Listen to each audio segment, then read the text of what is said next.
हम्म। नमस्कार साथियों। आज हम आपके बीच में एक लाइव सेशन कर रहे हैं और आज मिलाते हैं आपको एक हमारे खास मेहमान, हमारे बड़े भाई और अजीज मित्र, जो हमारे प्रेरणा स्रोत है, जो हमें दिन प्रतिदिन हमारे गाइडेंस है, श्रीमान उत्तम जी चौधरी, जो आरपीएस स्कूल व्याख्याता, राजनीति विज्ञान 3rd रैंकर 2018, उनसे आपको रूबरू कराते हैं। स्वागत है सर आपका इस सेशन में। Thank you sir. सभी साथियों को मेरा राम राम। मैं उत्तम सिंह चौधरी, आपका जीके विथ उत्तम चौधरी यूट्यूब चैनल पर आप सभी का स्वागत। आज ऐसे स्कूल में बैठे हुए थे तो सर ने कहा आपका इंटरव्यू लेते हैं, कैसे कैसे आपने सफलता अर्जित की। तो मैंने कहा चलो ठीक है। और सर ने कहा कि आप थोड़ा बच्चों को गाइडेंस करें, आपने सफलता अर्जित की है और अब आपके एग्जाम वगैरह भी हो गए हैं, असिस्टेंट प्रोफेसर का भी हो गया है, पीएचडी की कोर्स वर्क भी चल रहा है, तो आप गाइडेंस करें। तो सर ने कहा तो चलो मुझको मिलके एक चैनल बनाते हैं। तो इसलिए ये चैनल बनाया गया जिस पर आपको रेगुलर वीडियोज मिलेंगे पूरी रणनीति के साथ। तो जैसा कि आप सर से रूबरू हो चुके हो, तो अब शुरुआत करते हैं आज के सेशन की और करते हैं सफलता का आगाज की बात करते हैं, सफलता की अद्भुत कहानी की, और सफल से जाने सफलता का राज।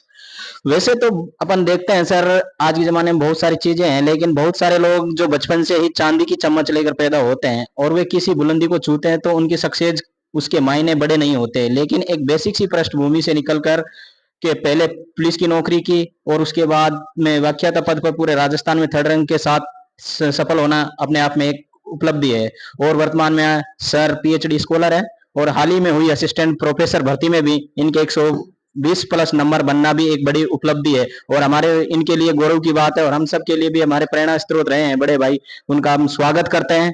तो सर से पहले इनके बारे में जानते हैं। सबसे पहले बात करते हैं आपकी प्राथमिक शिक्षा एवं आपके एजुकेशन बैकग्राउंड की। सर तो आप स्वागत है, बताइए बच्चों को। सबसे पहले थैंक यू सर, आपका बहुत बहुत धन्यवाद जो एक इंटरव्यू लेने की हिम्मत तो की। मेरा एजुकेशन बैकग्राउंड सर कक्षा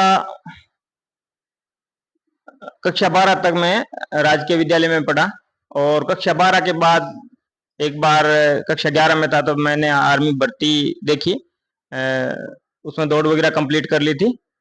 उसके बाद थोड़ा वाक्य हुआ, जब हम वापस आ रहे थे तो एक बीच में उस टाइम तो पता नहीं कोई पुलिस चौकी थी या थाना था, तो रोडवेज वाले ने बस वहां थाने या चौकी में लेके गया।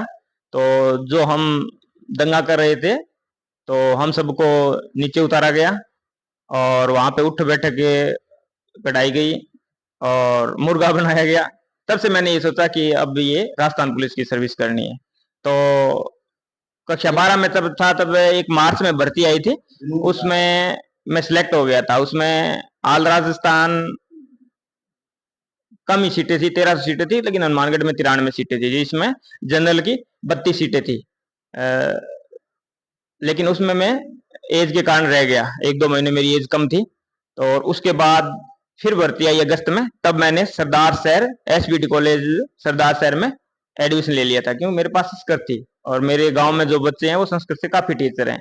तो उस टाइम हमारे एनडीबी कॉलेज नौर सरकारी राजकीय महाविद्यालय में संस्कृत नहीं थी। तो उसके बाद मेरा फिर फर्स्ट ईयर में वहां से सिलेक्शन हो गया और फर्स्ट ईयर का तो मैंने रेगुलर एग्जाम दिया। उसके बाद सब मेरी डिग्रियां नॉन कॉलेजिएट है बीएड को छोड़कर। और हाँ, तो जैसे सर ने बताया, हमें भी मोटिवेट होते हैं कि एक जुनून सा, यानी थाने में गए, उन चीजों को देखा, कांस्टेबल वगैरह को, वहाँ जो थाना इंचार्ज होते हैं, उन चीजों को देखकर वर्दी का एक जुनून जग गया सर के मन में।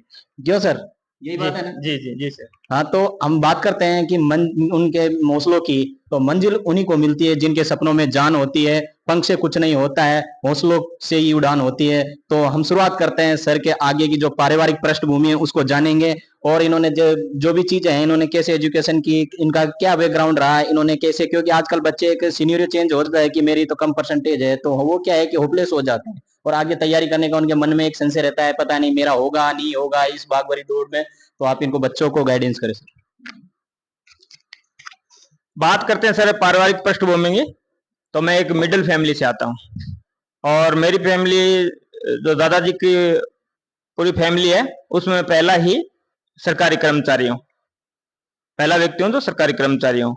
मेरे पिताजी एक साधारण किसान है और माताजी होम वाइफ है, लेकिन मेरे मामा जी वगैरह वो सर्विस में है। तो माताजी बिल्कुल भी पढ़ी लिखी हुई नहीं है, शायद मेरे को लगता है स्कूल के आगे से भी नहीं निकली हो।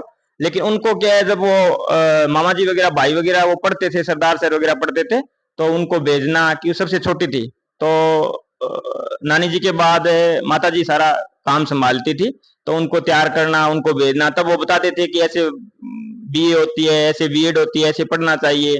तो वो माँ के कहीं ना कहीं वो दिमाग में था कि मेरे बच्चे को इसी तरह मेरे को एक दिन कामयाब करना है। तो माता जी का बहुत कोऑपरेट सिस्टम रहा, उनको एक जुनून था कि मुझे कहती थी बेटा कुछ ना कुछ तो करना है नया। तो वहां से मैं मोटिवेट हुआ। तो पारिवारिक पृष्ठभूमि बिल्कुल मिडिल फैमिली से है। हाँ, तो सर के वो एक होता ना आइडियल अपने आप में कि अपने माँ बाप या अपन किसी गुरु को या किसी को मानते हैं, तो आइडियल की बात करें तो सर की माँ उनके लिए एक मोटिवेट के रूप में काम करती थी। उनकी जो पारिवारिक जो पृष्ठभूमि थी उसको देख के दिन प्रतिदिन उनको मोटिवेट होके आगे की जो चर्चा है उनको आगे जारी करते हैं। उन्हीं को देख के रोज इनके दिमाग में ये ख्याल आता है कि कैसे सक्सेस होना है। तो सबसे पहले बात करते हैं सर, गांव में क्या होता है कि सरकारी जॉब को कौन सी रहे, इसके आपके बारे में क्या है कि मतलब सब सरकारी जॉब को प्रायोरिटी देते हैं गांव में। और आप ये बताइए बच्चों को, आपने सबसे पहले सरकारी जॉब के लिए कहाँ से अप्लाई किया, उसके लिए आपने अभी थोड़ा बताया कि राजस्थान पुलिस में ऐसा किया, लेकिन बच्चों को ये बताइए कि एक जुनून रहता है गांव में कि मेरा बच्चा एक बार जॉब लग जाए कैसे भी करके, उसके बाद तो आगे की कैसे भी कर ले, लेकिन एक बार जॉब, सरकारी जॉब प्रथम प्रायोरिटी होती है, यानी प्राथमिकता हम सरकारी जॉब को देते हैं। तो सर अ, मैं कक्षा 12 में था तब सर, 2008 में जब मैं राजस्थान पुलिस में भर्ती हुआ, तब इतना सोशल मीडिया का प्रकोप नहीं था। उस टाइम क्या था कि अपन को गांव में बैठे हुए जानकारी नहीं मिलती। पहले तो लोग ये भी नहीं जानते थे भी एमएलए क्या होता है। एक बार चुनाव में हम देखते थे एमएलए साहब आते हैं, ये एमएलए होते हैं। और उसके बाद क्या है कि ये जानकारी तो अपडेट मिल नहीं पाती थी। और 1996 के बाद, 1996 में पहली बार राजस्थान पुलिस में एग्जाम किया गया था। उससे पहले मेरे गांव के दो तीन व्यक्ति लगे हुए थे, तो फिजिकल होता था उस टाइम, फिजिकल को क्वालिफाई करके लगे हुए थे। तो ये भी जानकारी नहीं थी कि पेपर कैसे हमें करना है, लेकिन बाहर के साथियों से ये जानकारी मिली कैसे ऐसे अपडेट करना है, ये गाइड वगैरह पढ़ना है। तो मेरा क्या था, 2000 कक्षा 8 तक तो मैं थोड़ा सा अलग संगत में था, थोड़ी सी ऐसी हाँ, जो बच्चों के साथ घूमना फिरना, और ऐसे ही मकरागिरी करना, या ऐसे ही जो कि हुड़दंग मचाना। थोड़ा पापा जी भी इस चीज से परेशान थे। लेकिन बाद में क्या हुआ कि 2000 कक्षा 8 के बाद मैंने ये सोच लिया कि कुछ करना है तो कुछ हट गया अपन को करना पड़ेगा। तब मैं जब स्कूल में पढ़ता था, तो हमारे एक सर थे, बिरबल राम जी सर, जो उस टाइम कार्यवाहक प्रधानाचार्य भी थे। तो ज्योग्राफी के उनका बड़ा नाम था, तो बाहर सम्मेलनों में भी जाते थे, प्रतिनिधित्व करते थे। तो उन्होंने मेरे को देखा, मैं नोट्स वगैरह तैयार करता था। तो और एक हमारे पीटीआई जी थे, रणवीर सिंह जी, मेरे गांव में सबसे ज्यादा योगदान है उनका। जो बच्चे राजस्थान पुलिस और आर्मी में सिलेक्ट हुए ना, तो वो हरियाणा के थे। तो हमें कुश्ती वगैरह स्टेट वगैरह खिलाया। उसके बाद में राजस्थान पुलिस में भी कई बार इंटर रेंज खेला कुश्ती के अंदर। तो बिरबल जी ने देखा कि भाई दिन में पढ़ाई भी ठीक करता है, नोट्स वगैरह खुद तैयार करता है, और शाम को सर के साथ कुश्ती भी करता है, दूसरे बच्चों के साथ भी कुश्ती करता है, और गेम में भी भाग लेता है। तो एक दिन बिरबल जी ने कहा था सर कि आप एक दिन कुछ अलग करोगे। तब मेरे तब मैं सोचता था उस टाइम, सर ने तो कह दिया, लेकिन मैं सोच रहा था कि भाई क्या करेंगे, भाई 12वीं में पढ़ रहे हैं, अभी तो कोई ये सोचा भी नहीं है कि किस कहाँ सेलेक्ट होना है, क्या करना है। तो सर ऐसे कैसे कह रहे हैं। तो आज वो उनका वो वाक्य वो चरितार्थ हो रहा है। तो जैसा आपने देखा, आप पहले घर में रहे तो घर में सर की माँ उनके लिए मोटिवेट के रूप में काम किया, फिर जैसे आगे स्कूल में स्कूली शिक्षा में आए और स्कूली शिक्षा में उनके लिए सर एक जो इनके गुरु थे वो इनके प्रेरणा स्रोत रहे। तो वैसे ही इन्होंने आगे जैसे जैसे आगे कदम बढ़ाया और इनको सफलता हाथ लगी, तो कहते हैं ना जीवन में जीत हार का जितना सामना करेंगे आप उतने ही सफल होंगे। अपनी मेहनत पर यकीन कीजिए, और सर ने यकीन किया और इनको पहली राजस्थान पुलिस की जॉब मिली। तो अब आगे बात करते हैं सर, आपकी इस सफलता में किसका योगदान है, किसे श्रेय देना चाहोगे सबसे ज्यादा? मेरी सफलता में सर, पहला तो सर ये है कि पहले गुरु होते हैं माता पिता। तो सबसे ज्यादा शेर ये है, मेरा जो गुरु का काम किया वो मेरी माताजी ने किया। और पिताजी भी वैसे मस्त है, उनको वैसे ज्यादा नहीं होता है, वो ऐसे कहते हैं कि हाँ ठीक है बच्चा पढ़ रहा है, वो ज्यादा वो उससे कनेक्टेड नहीं है भी क्या करना है बच्चे को क्या नहीं करना है। लेकिन माताजी को ये जरूर था कि कुछ न कुछ करना है, क्योंकि उन्होंने अपने भाइयों को जैसे तैयार करके भेजते थे, बीएड की वो टीचर लगे, आर्मी में सिलेक्ट हुए, तो उनको देखा था।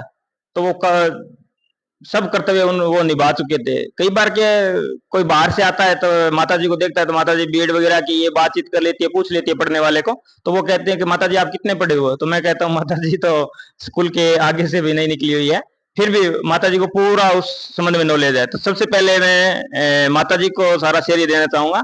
उसके बाद सर मेरी 2010 में शादी हो गई। कुछ लोग कहते हैं कि शादी के बाद पढ़ाई करना बहुत कठिन है, वो है। देखो जितनी अपनी कमजोरी है ना, उसको अगर सीढ़ियों के रूप में यूज करोगे ना, तो उतना ही आप मजबूत होगे। 2010 में मेरी शादी होगी, तो मेरी पत्नी सुमन का भी काफी कोऑपरेट सिस्टम रहा। और जब 2018 में ये भर्ती आई, तब छोटे छोटे बच्चे थे, तो बच्चे बच्चे का भी बहुत योगदान रहा। तो फैमिली का तो फुल सपोर्ट रहता है, भाई का भी सपोर्ट रहा है, पापा का भी सपोर्ट रहा। उसके अलावा मेरे गुरुजनों का, जिससे मेरे को कुछ न कुछ सीखने को मिला। और मेरे साथ तैयारी करने वाले साथियों का भी मेरे साथ कोऑपरेट सिस्टम रहा, उनसे भी बहुत कुछ सीखने को मिला। और विशेषकर जो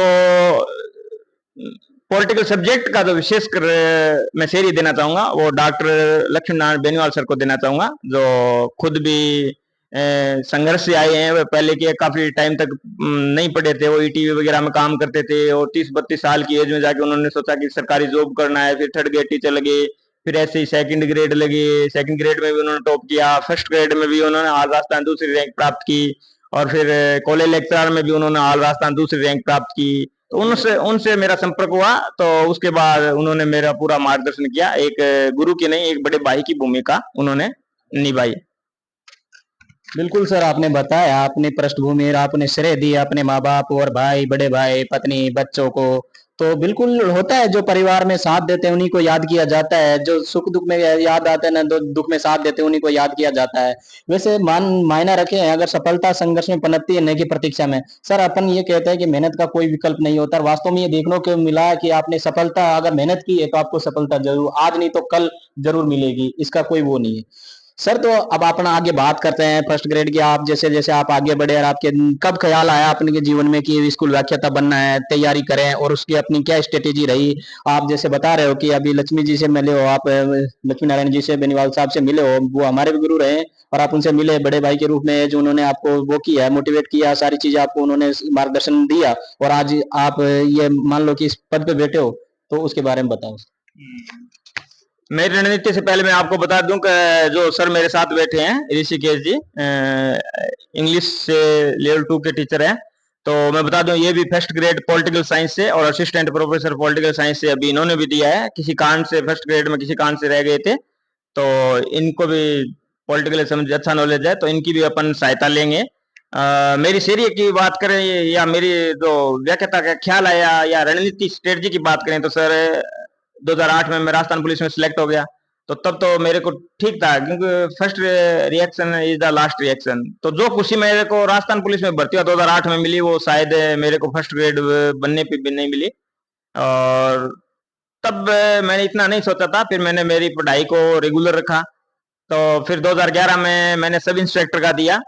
तो 2011 में सब इंस्पेक्टर का दिया, उस टाइम मैं सिलेक्ट हो गया था, पेपर क्वालिफाई कर लिया था, अच्छे मार्क्स भी थे। लेकिन तब मैं के पुलिस की ट्रेनिंग वगैरह कर चुका था और पूरा सिस्टम देख चुका था। भी 24/7 चलता है, तो मेरे को कुछ अलग करना था। इसलिए मैंने वो राजस्थान पुलिस में सब इंस्पेक्टर में फिजिकल वगैरह नहीं दिया। और उसके बाद मैंने एसएससी सीजीएल के एग्जाम दिए, तो उसमें मैं प्री क्वालिफाई कर लेता था 2 बार, लेकिन मैं मेन क्वालिफाई नहीं कर पाया। उसका कारण ये था कि जो ग्रामीण पृष्ठभूमि से आते हैं और जो सरकारी विद्यालय में पढ़े हैं, तो इतना बैकग्राउंड नहीं होता कि वो इंग्लिश मैथ करे। तो सेकंड जो पेपर होता है ना एसएससी सीजीएल में, उसमें मैथ और इंग्लिश दो ही सब्जेक्ट आते हैं। तो वो ही समस्या होती है गाँव के बच्चे की। तो मैंने देखा इसमें तो पार पड़ने वाला नहीं है, तो फिर मैंने इधर उधर से राय विमर्श किया। तो फिर मैंने ये सोचा कि चलो अपन बीएड करते हैं। तो तब मैंने 2012 में मैंने 2013 में मैंने बीएड की सर।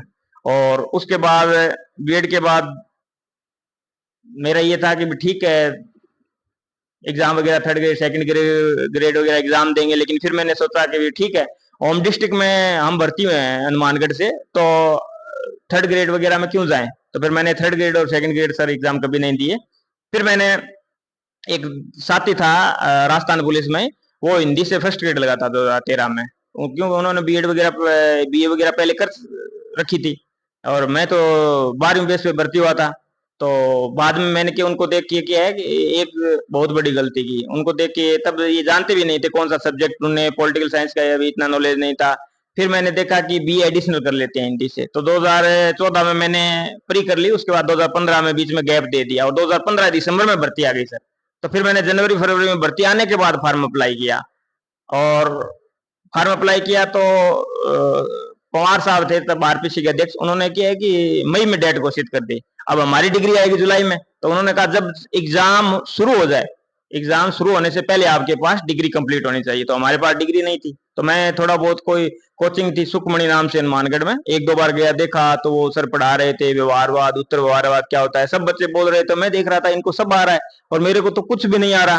तो फिर बाद में वो डेट घोषित होने के बाद में कोचिंग वगैरह अटेंड नहीं की, क्योंकि वो वैसे भी बाहर हो गए थे। फिर थोड़ी बहुत सेल्फ स्टडी की। फिर मैं संपर्क में आया, विनोद जी पूनिया थे तब, मैं जिला प्रमुख शोभा सिंह डिडूडी थे हमारे, वहां में पोस्टेड था, तो उनके पास ही उनका मकान था। तो आज विनोद जी पूनिया जी प्रिंसिपल है, तो उन्होंने मुझे राय दी कि आप आगे की तैयारी करो। उन्होंने मेरे देखे नोट्स वगैरह तैयार करता है, तो फिर उन्होंने मेरी बात कराई मनोज जी शर्मा, तो कई बार फर्स्ट ग्रेड के इंटरव्यू दे चुके थे, उस टाइम इंटरव्यू होता था। तो उन्होंने बात की, उन्होंने आरएस के भी दिए, आज वो भी प्रिंसिपल है, हेड मास्टर बने और उनके बाद प्रिंसिपल बने। उन्होंने मुझे बताया कि आपका बेस क्या है, तो मैंने कहा कि मैं कुछ भी नहीं जानता पॉलिटिकल सिस्टम में। तो उन्होंने मुझे बेसिक बुकें बताई, पोखराज जैन वगैरह, जो कि एक समझ विकसित करे। मैंने उनको खूब पढ़ा, तो उसके बाद मेरा ये हुआ कि अब अपन को इसमें सिलेक्ट होना है, ये रणनीति बनाई, और उसमें अच्छे नंबर मार्क्स भी ले आए थे, 329 के समथिंग मेरिट रही थी, उसमें मेरे 325 के समथिंग नंबर आए थे। उसमें क्या है, 19 क्वेश्चन फर्स्ट पेपर में उन्होंने डिलीट कर दिए थे, जिसके कारण वो राजस्थान भोगीलाल पांड्या, जो राजस्थान जीके के थे, जो ग्रामीण पृष्ठभूमि के बच्चे हैं, वही क्वेश्चन उन्होंने डिलीट किए थे। और साइंस मैथ्स के जो स्टूडेंट थे, क्योंकि सब्जेक्ट में कुछ नहीं था, मेरे भी लगभग 300 में से 265 नंबर थे सब्जेक्ट में, और फर्स्ट पेपर में शायद 61 नंबर थे, क्योंकि वो राजस्थान जीके वाले, हिंदी वाले मुमुक्षु ये क्वेश्चन डिलीट कर दिए थे। अगर दो चार क्वेश्चन पॉलिटिकल के भी डिलीट नहीं करते तो भी और ज्यादा मेरे नंबर आते। तो आप सत्र देख सकते हो कि पॉलिटिकल के पेपर का कोई सत्र नहीं था। उसके कारण क्या, जो साइंस मैथ के स्टूडेंट थे उनको फायदा मिला, उनको बोनस मिला। वो उनको क्या, राजस्थान जीके में नेगेटिव मार्किंग में जाना था, वहां उनको वहां बोनस मिला, और उन क्वेश्चनों का जो उन्होंने किए मैथ वगैरह का, उनका भी उनको बोनस पॉइंट मिला। इससे क्या है कि साइंस मैथ के उस भर्ती में साइंस मैथ के स्टूडेंट पॉलिटिकल से ज्यादा भर्ती हुए थे। ये एक वाक्य हुआ। उसके बाद मैंने ये सोच लिया कि अब उस टाइम डिप्रेशन में भी गया था, मम्मी ने कहा था कि कोई दिक्कत नहीं है, लेकिन मैंने ये अपने स्वाभिमान पे ले लिया था कि अब की बार भर्ती आएगी ना, तब कुछ भी हो जाए, 50 सीट आ जाए, अपने को सिलेक्ट होना है। तो तब से मैंने पूरी रणनीति बना ली कि अब पुणे को सिलेक्ट होना है। और बेनीवाल सर के मैं तब संपर्क में आया, थोड़ा बहुत फोन से ही बात करता था क्या पढ़ना है, तो उन्होंने किताबें वगैरह बताई, ओपी गाबा सर को पढ़ लो, ये किताबें उन्होंने बताई। लेकिन बाद में जब मैंने बाद में एग्जाम दिया पॉलिटिकल का, तब मैं उन्होंने मेरे को फोन किया कि उत्तम आप कुछ दिन मेरे पास आ जाओ। तो मैंने कहा सर मैं सेल्फ स्टडी करता हूँ हमेशा, आते मैंने कोचिंग वगैरह की नहीं है। तो उन्होंने कहा एक दो महीने आ जाओ। तो फिर मेरे पास इतना टाइम भी नहीं था, तब मैं पोस्टेड था, अभिषेक जी मटोरिया जी एमएलए थे नौर से, तो उनके पास पोस्टेड था। उन्होंने से बात की, तो उन्होंने एक बार तो कहा कि भी काम वगैरह ज्यादा है और कोई काम कौन संभालेगा, ठीक है नहीं, चुनाव भी सिर पर आ रहे हैं। लेकिन मैंने कहा कि सर जैसे ही कोई काम होगा तो मैं वापस आ जाऊंगा। तो एक दो महीने में सर के पास गया, सर ने पूरी गाइडेंस दी। उसके बाद की भर्ती कई बार डिले होती गई, और मैं घर पे आ गया, एमएलए साहब के पास चला जाता था, लेकिन बुक वगैरह साथ में रखता था जहां भी जाना आता था।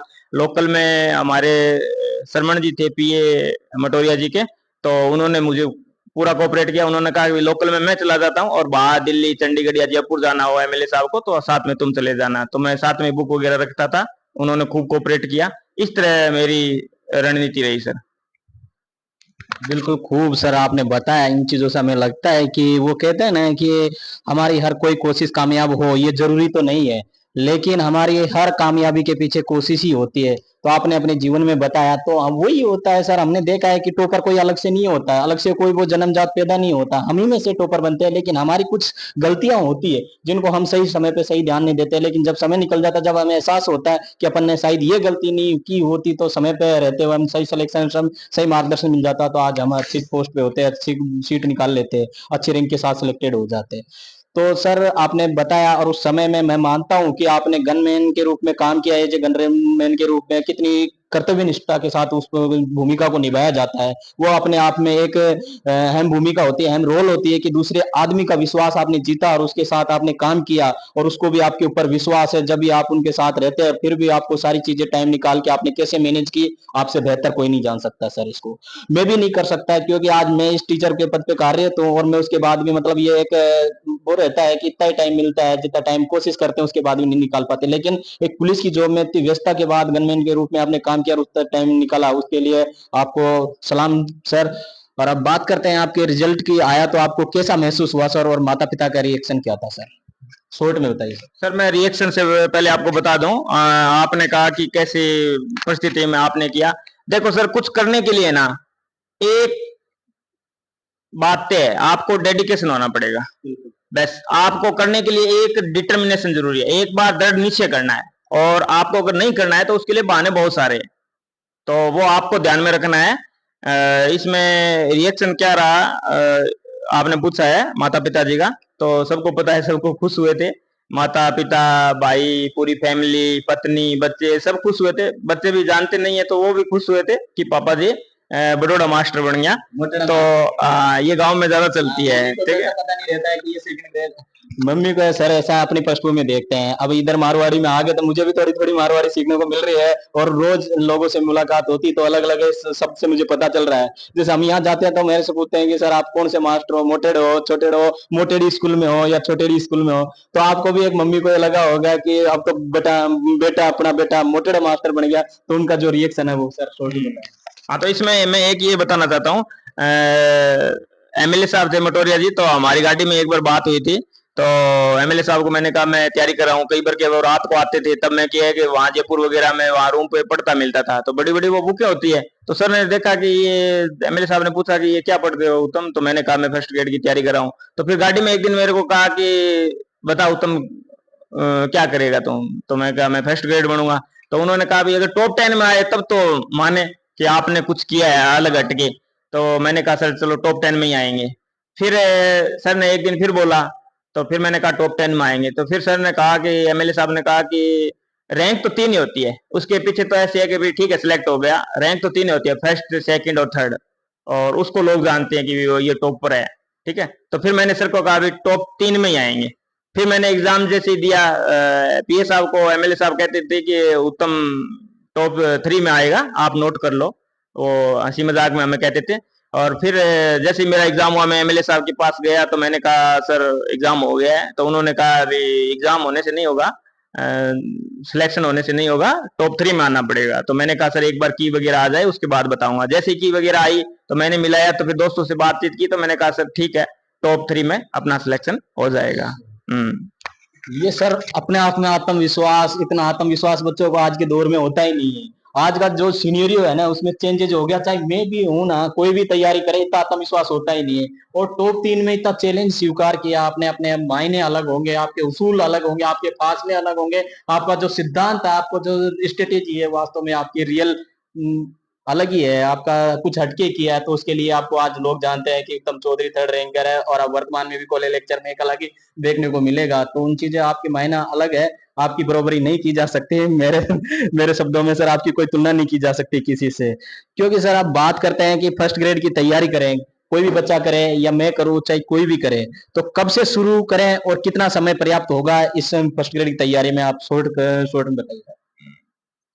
सर आपने पहले एक क्वेश्चन किया था कि एग्जाम टाइम में स्ट्रेस कैसे करें, इसके बारे में हम अलग से वीडियो भी बनाएंगे। मैं मेडिटेशन वगैरह का एक वीडियो भी डालूंगा जो मैं मेडिटेशन करता था।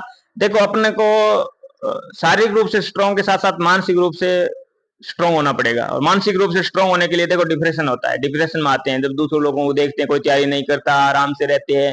जब मैं राजस्थान पुलिस की भी करता था तब मैं देखता था कि लोग 10 बजे सब सो जाते हैं और मैं 12-1-2 बजे सोता था, कि मेरा एक रूटीन था कि 2 बजे से पहले मैं कभी नहीं सोता हूँ। दिन में घंटा 2 घंटा सो जाता था। मैं देखता था भी ये पढ़ते नहीं है तो इनका भी कुछ नहीं होने वाला, तो ये भी भूखे नहीं रहेंगे तो मैं भी भूखा नहीं रहूंगा। कई बार ऐसे विचार आते हैं, लेकिन उन विचारों को अपन को उससे जीतना होता है। तो स्ट्रेस के लिए मैं मेडिटेशन वगैरह की सलाह दूंगा। आप मेडिटेशन 5 मिनट मेडिटेशन जरूर करें और साथ में प्राणायाम जरूर करें। कपाल भारती, भस्त्रिका और अनुलोम विलोम, ये 3 प्राणायाम जरूर करें। 4-5 मिनट इसमें लगेगा और एक मेडिटेशन जरूर करें।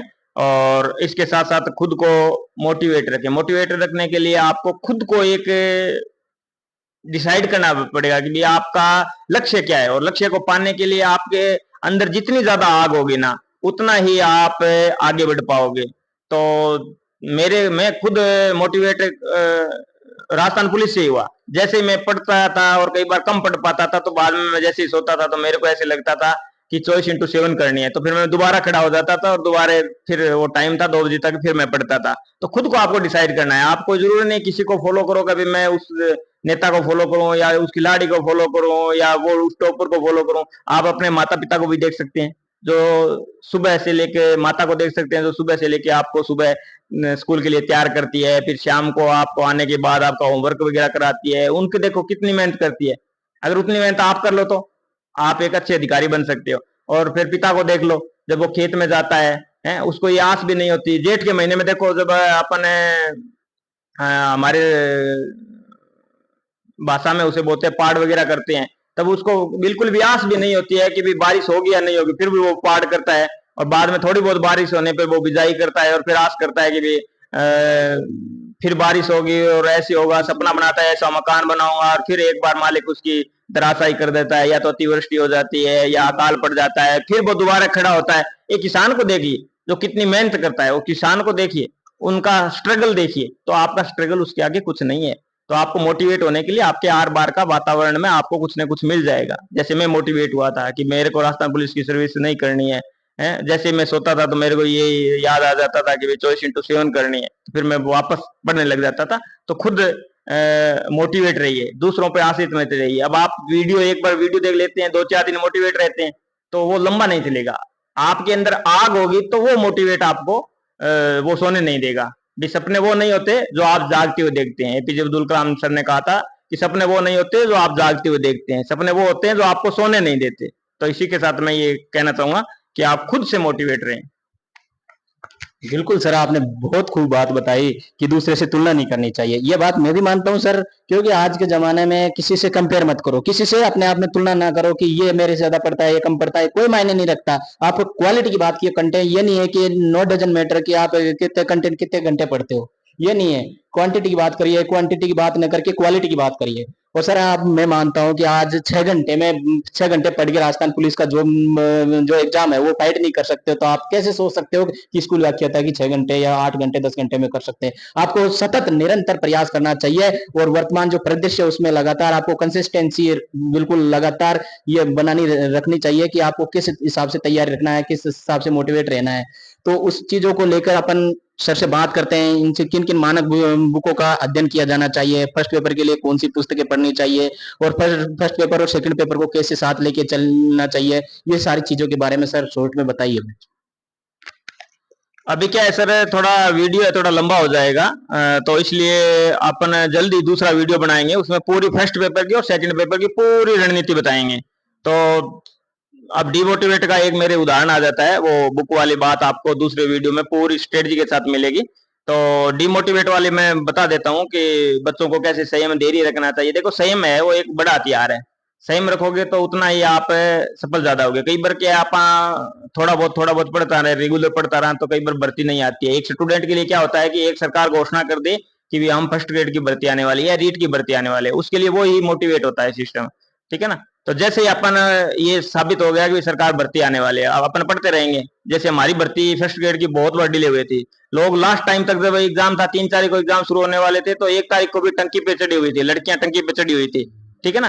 तो डिले होती गई भर्ती, 3-4 बार डिले हुई सर, 3-4 बार डिले हुई। लेकिन उसमें क्या है, पढ़ने वाले बच्चे के नुकसान नहीं होता है वो सबके साथ हाँ, अगर वो सरकारी कर्मचारी है तो वो उस टाइम अगर 10-15 दिन की छुट्टी ली है, पहले वो रेगुलर अपना घंटा 2 घंटा 3 घंटा निकालता है, तो उसके लिए कोई नुकसान नहीं है। जैसे ही वो अपनी धार और वो तेज करता जाता है, जैसे ही वो ज्यादा जितनी लंबी करेगा उसमें उतना ही ज्यादा सीखने को मिलेगा, और बाद में वो लास्ट में उसका रिजल्ट टॉपर के रूप में आएगा। तो मैं आपको एक वाक्य बता देता हूँ सर।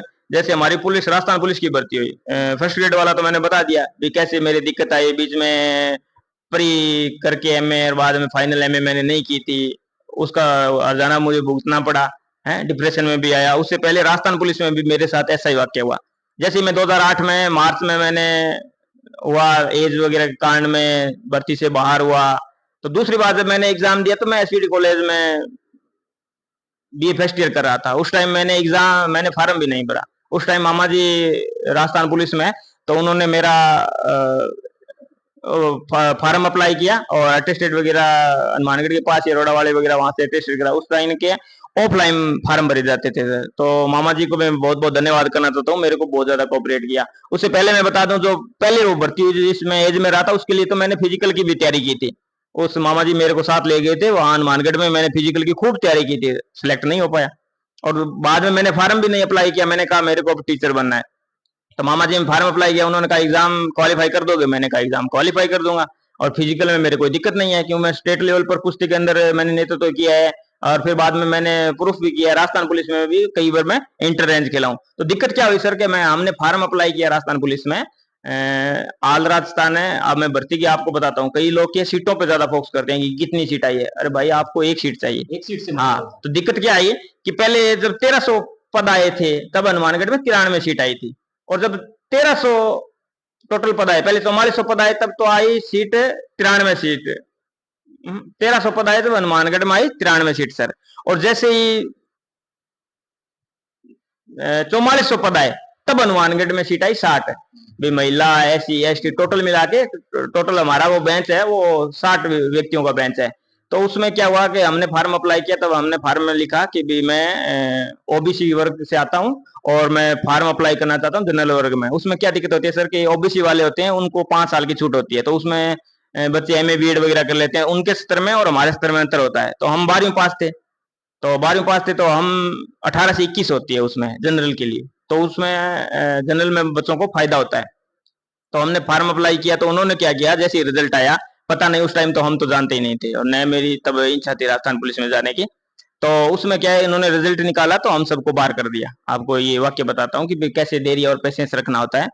तो हमें बाहर कर दिया, तो मैं वहीं सरदार से पढ़ता था, तो मैंने ज्यादा गौर नहीं किया, ठीक है बाहर कर दिया। अब हाईकोर्ट में किसी ने याचिका लगाई, क्या किया पता नहीं, हाईकोर्ट ने आदेश दिया कि भैया आप ऐसे कैसे कर सकते हो, ये बच्चे ने जनरल में क्वालिफाई किया, आप ओबीसी वर्ग का करके ओबीसी में डाल दिया, तो उसमें तो जनरल में तो कोई जा सकता है। तो दोबारा रिजल्ट आया, फिर सर 5000 बच्चे अलग से जनरल में पास किए, 5000 बच्चे पास किए। और उसमें हमारा पहले फिजिकल वगैरह हुआ, कुछ फिजिकल में रहे, और फिर कुछ सीटअप वगैरह थी और बॉल थी। उस टाइम के थोड़ा राजस्थान पुलिस का फिजिकल हार्ड था, 2 किलोमीटर की दौड़ थी, अब तो 10 किलोमीटर दौड़ हो गई, आराम से दौड़ते रहो, और सीटअप वगैरह भी नहीं है। और बॉल फेंकना सबसे हार्ड था, पहले 60 मीटर थी, फिर उसको 55 किया गया, फिर उसको हटाया गया, सीटअप को भी हटा दिया गया है, तो फिजिकल को भी थोड़ा नॉर्मल कर दिया गया है। फिर हम 550 व्यक्ति इंटरव्यू में थे, और उस टाइम 10 नंबर का इंटरव्यू था। फिर हमने इंटरव्यू दिया, उस टाइम में 550 व्यक्ति हम इंटरव्यू में उपस्थित थे, तो हम बाद में सिलेक्टेड हुए। उसी टाइम इंटरव्यू हुआ, उसी टाइम शाम को हम वहीं पे बैठे हुए थे हनुमानगढ़ पुलिस लाइन में, और वहीं पे रिजल्ट सुनाया गया, तो हम सेलेक्ट हो गए। और फिर हमने चलो यही है सर। बहुत खूब सर, मैंने सारी बातों का एक सार निकाला, निचोड़ निकाले। तो प्रेरणा यानी प्रेरणा स्रोत, किसी से भी प्रेरणा स्रोत आप किसी को भी बना सकते हो। जैसे आपकी माँ की बात करें तो उन्होंने अपने भाइयों से सीखा, उसके बाद उनके विचार आया कि मेरे बच्चे को कैसे पढ़ाना है, कैसे कर। फिर आपने भी आपके मामा जी को लेके आप उनसे प्रेरणा ली, उनके साथ रहे, उन्होंने आपके कैरियर में बहुत कुछ साथ दिया।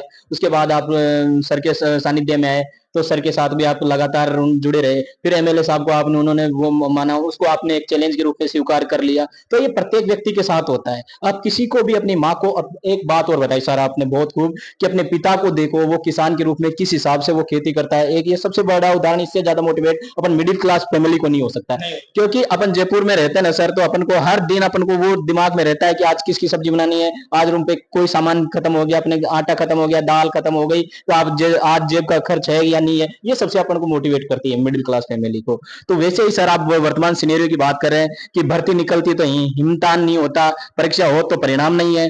क्यों हर भर्ती पंचवर्षीय योजना है, किसी नए भारत की ये परियोजना है, और कैसी ये परीक्षा प्रणाली है जिसने युवाओं की छीन ली है जवानी है। इन बातों को, सारी चीजों को आप शॉर्ट में समझाइए, और ये बात और साथ बताइए कि जो अभी बहुत सारे लोग हैं जो स्कूल व्याख्याता और नेट जीआरएफ का अभी वर्तमान में एग्जाम प्रिपरेशन चल रही है और आने वाले समय में एग्जाम होगा, तो उन बच्चों के लिए कोई एक मैसेज छोटा सा सर। तो सर आपने कहा कि भी एक स्टूडेंट के लिए आपने कहा ये पंचवर्षीय परियोजना हो गई है, वो हो गई है, संयम धैर्य की तो आपने बात कर ली सर पहले की भी, संयम और धैर्य तो अपन को रखना पड़ेगा। इसके लिए मैं आपको बता दूं, अपना फोकस उस टारगेट पे होना चाहिए। जैसे अर्जुन को वो मछली की आंख दिख रही थी, तो अपना टारगेट मछली की आंख होना चाहिए, अपना टारगेट लक्ष्य फर्स्ट ग्रेड बनना है। तो इसके लिए आपको जैन धर्म में चलता है मनसा वाचा कर्मणा।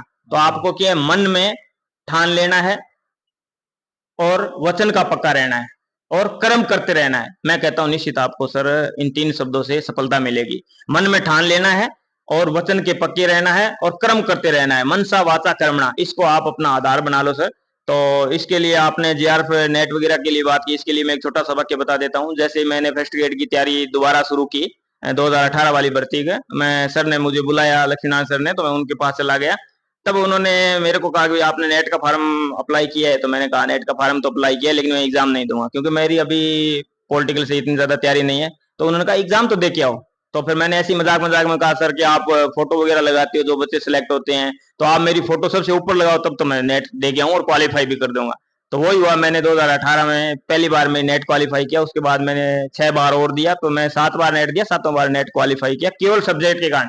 फर्स्ट पेपर मैंने कभी नहीं देखा, और नए मैंने लोक प्रशासन और लोक नीति देखा। इसमें क्या नेट में आता है 50 क्वेश्चन आते हैं फर्स्ट पेपर में सर, रिसर्च से संबंधित, तो मैंने वो कभी नहीं देखा। फिर भी मैं जनरल में नेट सेलेक्ट हुआ हूँ।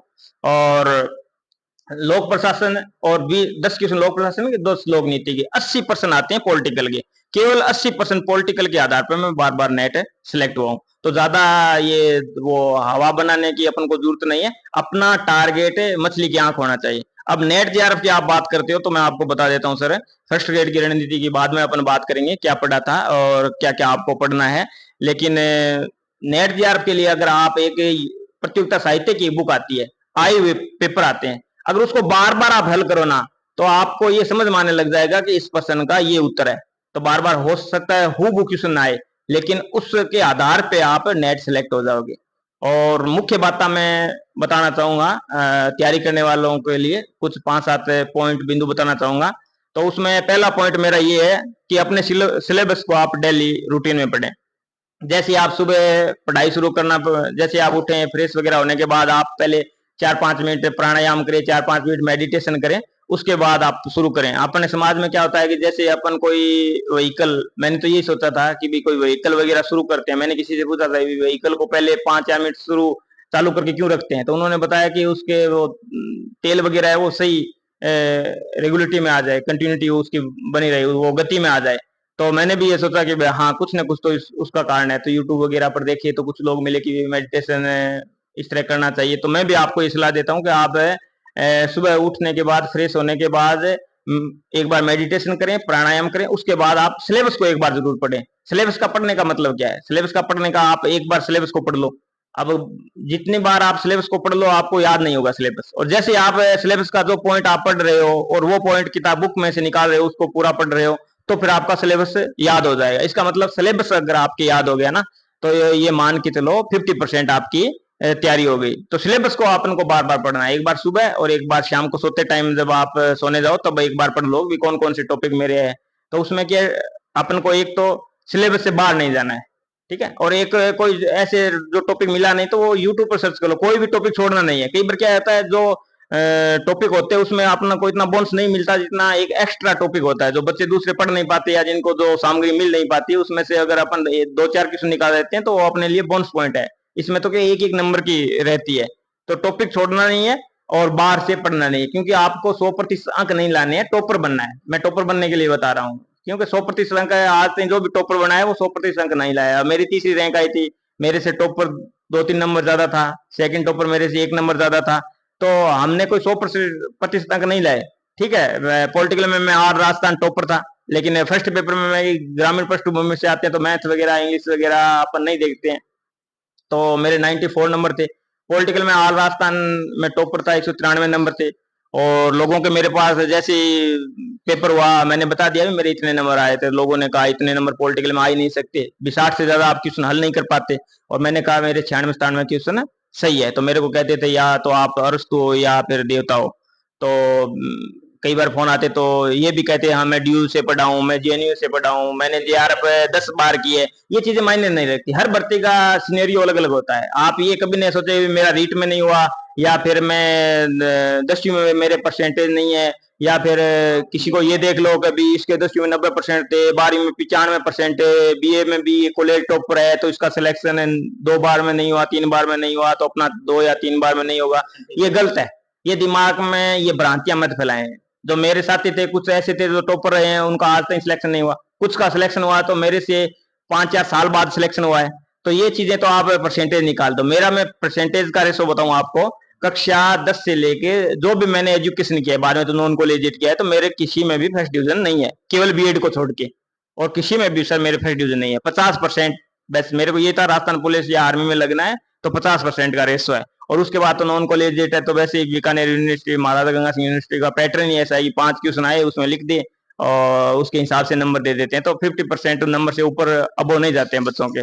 तो ऐसा दिमाग में भ्रांतियां मत फैलाएं कि परसेंटेज हो तब। ये पूरी रणनीति आपको फिर एक बार फिर बताएंगे भी परसेंटेज से कुछ नहीं होने वाला। और दूसरों को भी दूसरों से कभी कंपेयर नहीं करें कि भी इसके इतने परसेंटेज थे, तो ये भ्रांतियां अपने दिमाग में मत फैलाएं।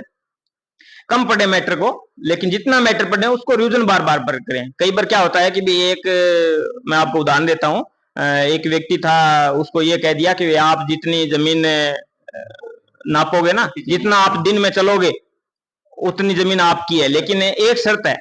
तो उन्होंने कहा शर्त क्या है? शर्त यह है कि सूर्य अस्त होने से पहले जिस स्थान से आप रवाना हुए उसी स्थान पर आपको पहुंचना है। तो उन्होंने लालच कर लिया और वो उस स्थान पर नहीं पहुंच पाया, तो उसको कुछ नहीं मिला। अगर वो कुछ चलता और वापस ये सोचता कि भी ठीक है अपन इतना चल गए तो इतना वापस आए, तो वो जगह उसकी होती, वो जमीन उसकी होती। ऐसे ही सर बच्चे करते हैं। बच्चे क्या कहते हैं, किसी ने बता दिया कि वो पढ़ लो वो पढ़ लो वो पढ़ लो। देखो पहले आपको एक स्टोरी और बताता हूँ। पहले आपको धार करनी पड़ेगी, अपने लक्ष्य की धार करनी पड़ेगी। जैसे दो लकड़हारे होते हैं, एक उदाहरण और बताता हूँ सर। दो लकड़हारे होते हैं, तो उन्होंने एक लकड़हारा दिन में 8 पेड़ काटता है, एक पूरी तरह से एक पेड़ भी नहीं काट पाता। तो वो राजा के पास जाता है कि मैं तो बहुत मेहनत करता हूँ, ये 8 काटता है, मैं तो एक भी नहीं काट पाता हूँ। तो राजा उसको कहता है कि आप उस लकड़हारे से पूछो, उसका कारण वो ही बता सकता है। तो लकड़हारे के पास गया, लकड़हारा ने कहा मैं पेड़ काटने से पहले 1 घंटा कुहाड़े के धार करता हूँ। तो उससे पहले आपको पहले ये पूरा डिसाइड करना है। पहले आप चल कोई 5-10 दिन लग जाएंगे, 15 दिन लग जाएंगे, आप ये डिसाइड कर लो, जिन भी साथियों के संपर्क हो, जिन गुरुजनों के संपर्क हो, जिनका मार्गदर्शन आप ले रहे हो, ये डिसाइड कर लो मेरे को क्या पढ़ना है क्या छोड़ना है, कौन कौन सी बुक पढ़नी है, कौन सी संदर्भ बुक के रूप में पढ़नी है, कौन सी सहायक के रूप में काम में लेनी है, और क्या रणनीति बनानी है। पूरी रणनीति बना के फिर मैदान में कूदो, फिर आप देखो आपका रिजल्ट क्या आएगा। तो इन चीजों का ध्यान रखें। दूसरा, टेस्ट जरूर दें, सब्जेक्ट का जरूर दें। फर्स्ट पेपर का मैंने भी नहीं दिया था क्योंकि ऑथेंटिक कोई बनाने वाला नहीं था। अपन देखते हैं किस तरह का सवाल आते हैं, तो वो आप हल करें। और फर्स्ट पेपर में ऐसे सब्जेक्ट भी नहीं है, वो आपको पूरी रणनीति बताएंगे तब बता देंगे। लेकिन सब्जेक्ट के टेस्ट आप जरूर दें, आए हुए पेपर ज्यादा से ज्यादा हल करें और टेस्ट ज्यादा से ज्यादा दें। जिससे आपको क्या होगा, एक तो आपको 100 मूल्यांकन होगा, खुद का 100 मूल्यांकन होगा कि मैं कितनी प्रोग्रेस कर रहा हूँ। और दूसरा आपका क्या होगा, अध्ययन है उसमें कंटिन्यूटी बनी रहेगी। आप लगातार उसमें आपकी कंटिन्यूटी बनी रहेगी, लगातार नया कुछ सीखने का एक वो जज्बा रहेगा और आपको नई नई चीज देखोगे ना, बार बार पेपर हल करोगे तो आपको ये समझ में आ जाएगा कि बुक में से एग्जामिनर क्वेश्चन कैसे तैयार करता है। तो ये बहुत ज्यादा बेनिफिट होगा। और पुराने पेपरों का ज्यादा से ज्यादा सहायता लें, ठीक है ना। सबसे ज्यादा हथियार है ना वो पुराने पेपर ही है, उसी के बेस पे वो हो सकता है उससे थोड़ा हटके पूछ ले, लेकिन आप इतने सक्षम हो जाओगे कि भी तरीका ये नहीं होता कि ये क्वेश्चन मेरा आता है, लेकिन तरीका दूसरा भी ये होता है कि कौन सा क्वेश्चन इसमें से सही नहीं है, उस आधार पे भी आप निकाल सकते हो। तो आपकी इतनी समझ विकसित हो जाएगी, इसलिए इन बातों का ध्यान रखें। बिल्कुल सर, समय का भी अपन को ध्यान रखना चाहिए क्योंकि ज़्यादा समय फिर इंटरव्यू लंबा हो जाएगा, लेकिन फिर भी कुछ चीज़ें हैं, 1-2 चीज़ें और ब बची गई, तो उनका अपन एक बार वो कर लेते हैं। जीवन में आगे बढ़ने का रास्ता हमेशा संघर्षपूर्ण होता है, पर वही उन्हीं को मिलता है जो हिम्मत और आत्मविश्वास नहीं हारते हैं, अपने सपनों की प्रेरणा बने और अपनी मेहनत और संघर्ष से नई उड़ान भरे। वही सर के जीवन में हुआ और उन्होंने अपने आत्मविश्वास और अपने सपनों की प्रेरणा लेकर अपनी मेहनत और संघर्ष से एक नई उड़ान भरी है। तो सर सारी चीजें हो गई, कुछ चीजें ये है कि अभी वर्तमान में सोशल मीडिया जो सिनेरियो चल रहा है उसमें सोशल मीडिया जो रील है स्क्रॉल अपन देखते हैं कि उसमें पता ही नहीं चलता है कि आधा घंटा 1 घंटा कब हो जाता है। तो सोशल मीडिया का जमाना है, आपकी क्या राय है, इसका यूज कितना करना चाहिए या नहीं करना चाहिए, इसके बारे में? देखो कोई चीज बुरी नहीं है। अगर सोशल मीडिया का आप किस रूप में यूज करते हो वो आप पे डिपेंड है। भी मैं जो सोशल मीडिया के रूप में यूज किया था करता था तो मेरे को ये भी था कि मैंने यूट्यूब भी देख लिया और साथ में मैंने मेरे टॉपिक भी देख लिए। तो ये भी नहीं था कि मैं यूट्यूब नहीं देखता था, यूट्यूब वगैरह भी देखता था। तो देख लो आपको ये डिसाइड करना है। अगर लक्ष्य आपने निर्धारित किया है तो मेहनत भी आपको करनी पड़ेगी। और कई बार बच्चे कह देते हैं कि सर मैं ये तो नहीं कर पाऊंगा, पहले फार्म भर देते हैं फिर तैयारी करते हैं, लास्ट में जाके कहते हैं कि डिमोरलाइज हो जाते हैं कि सर मैं पता नहीं फर्स्ट ग्रेड बन पाऊंगा नहीं बन पाऊंगा। अरे भाई जब आपने लक्ष्य निर्धारित किया है, आपने फार्म भरा है, आपने इतनी मेहनत की है तो फिर डिमोरलाइज क्यों हो रहे हो? आप इस चीज को भूल जाओ भी कौन कितना पढ़ रहा है। आपने जो पढ़ा है परीक्षा में जब आप जब गेट में प्रवेश करो तब ये भूल जाओ कि मेरे को कुछ नहीं आता। और जैसे आप परीक्षा में जाओ आप एक डिसाइड कर लो कि मेरे को जो आ रहे हैं ना वो मैं गलत नहीं होने दूंगा। इस संबंध में अपन और भी वीडियो में बातचीत करेंगे। भी ओमार में गलती नहीं होना चाहिए, जो क्वेश्चन आता है वो गलत नहीं करके आए। फिर आप देखना जो क्वेश्चन आपने मेहनत की है, जो क्वेश्चन आपको नहीं आ रहा है वो लगभग के बच्चों को नहीं आएगा। तो सोशल मीडिया का खुद आप पे डिपेंड है भी आप कितना टाइम सोशल मीडिया को देते हो। मैं तो ये कहता हूँ आप एक डिसाइड कर लो भी मेरे को 9 बजे से 10 बजे तक 1 घंटा देखना है या 9:30 बजे से 10 बजे तक देखना है, आधी घंटा सोशल मीडिया देखना है। तो आप खुद ये डिसाइड कर लो कि मेरे को कितने टाइम तक मेरे को सोशल मीडिया देखना है। बिल्कुल सर, आपने कई सारी चीजें बताई और विद्यार्थी जीवन में इन चीजों को अगर अपना ले तो मैं ये मानता हूँ कि कोई भी व्यक्ति, चाहे मैं हूँ या कोई सामने वाला हो, कोई असफल नहीं होगा। सपनों तक पहुंचने की चाह और उसके लिए काम करने की इच्छा ही आपको उपलब्धियों के शिखर पर लेके जाती है। आपको जो अंतिम लक्ष्य आपने निर्धारित किया है, अपना क्षितिज जहां तक आपने पहुंचने की हिम्मत जुटाई है, वहां तक आप पहुंचोगे। तो और बाकी जो सारी बातें हैं, मैं अपना सौभाग्य समझता हूँ कि सर का इंटरव्यू लेना मेरे लिए अपने आप में एक उपलब्धि है, क्योंकि इनका और मेरा जो लेवल है वो बहुत अलग है। क्योंकि वर्तमान में सर फर्स्ट ग्रेड है और आगे भी इनका जो बहुत जल्द ही आपको खुशखबरी सुनने को मिलेगी, असिस्टेंट प्रोफेसर में ज्वाइन करेंगे तो अलग ही वो रहेगी बातें। और आगे का जो वीडियो होगा वो पेपर का वर्तमान पैटर्न जो सिनेरियो चल रहा है उसको देखने को मिल रहा है, उस पर हम एक विस्तृत वीडियो बनाएंगे और उस पर चर्चा करेंगे बहुत जल्दी। और आपको बहुत बहुत शुभकामनाएं, आप तैयारी करते रहें और कोई भी समस्या है तो आप कमेंट बॉक्स में लिख सकते हो। और वीडियो को सब्सक्राइब करें, लाइक करें, शेयर करें और अपने साथियों को बताएं। और कोई भी समस्या है तो हमारे हमारे को आप बता सकते हो, कमेंट में लिख सकते हो आपकी समस्या है कि जो कमियां हैं, हमने जो वीडियो बनाया है उसमें क्या बेहतर कर सकते हैं और क्या सुझाव हम आपको दे सकते हैं, क्या आपकी हेल्प कर सकते हैं, इनके बारे में आप हमें बता सकते हो सर। तो आप रेगुलर वीडियो प्राप्त करने के लिए बेल आइकन दबाएं और सब्सक्राइब कर लें। आपको पूरी रणनीति बनेगी। मेरा पहली स्ट्रेटजी यही मैंने अपनाई है कि अब कक्षा 6 से 12 तक पॉलिटिकल की जो भी बुकें हैं वो मैं यूट्यूब पे हल करवाऊंगा। उसमें पहले कक्षा 12 से शुरू करेंगे और उसके बाद अपन की है फर्स्ट पेपर की जितनी आपकी सहायता हो सकती है मैं टॉपिक वाइज करवाऊंगा, मैथ और इंग्लिश को छोड़ के। हाँ उसका तरीका बता दूंगा आपको, मैथ का तो मैं नहीं बता पाऊंगा लेकिन इंग्लिश का तरीका बताऊंगा। आप कैसे क्वेश्चन आपका जो है वो कैसे निकाल सकते हैं और कैसे क्वेश्चन हल कर सकते हैं। लेकिन फर्स्ट पेपर की पूरी रणनीति आपको इसमें मिलेगी और पूरे लगभग टॉपिक भी मैं पूरे कराऊंगा। पहले आपको बता दूंगा कौन कौन से टॉपिक कौन कौन सा विषय में करवाऊंगा और जो नहीं करवाऊंगा उसके बारे में आपको एक रणनीति भी बताई जाएगी और ऑथेंटिक बुकों का भी आपको जरूर बताया जाएगा। इसलिए सर का इंटरव्यू लिया सर ने, सर का बहुत बहुत धन्यवाद टाइम निकाला। और सर कह रहे हैं कोई मुकाबला नहीं है, ये सर थोड़ा गलत है सर मेरे पीछे ही है, ज्यादा अंतर नहीं है। सर भी जल्दी सिलेक्ट होंगे, फर्स्ट ग्रेड भी सिलेक्ट होंगे, असिस्टेंट प्रोफेसर भी बनेंगे। तो सर का बहुत बहुत धन्यवाद इंटरव्यू लेने के लिए। बिल्कुल सर, आपने जो देखा है ये आपको बता दें कि हमारे स्कूल का जो स्मार्ट क्लासेज बोर्ड हम लेते हैं वही बोर्ड है, और इसी को हमने एक प्रयास, सतत प्रयास आपके बीच में लाए हैं। और यहाँ पे जैसे आप बड़े बड़े अक्षरों में देख सकते हो कि बड़े बड़े तूफान थम जाते हैं जब आग लगी हो सीने में। तो यही थीम थी, यही लाइन आपको मोटिवेट करेगी सर। बिल्कुल आप वीडियो को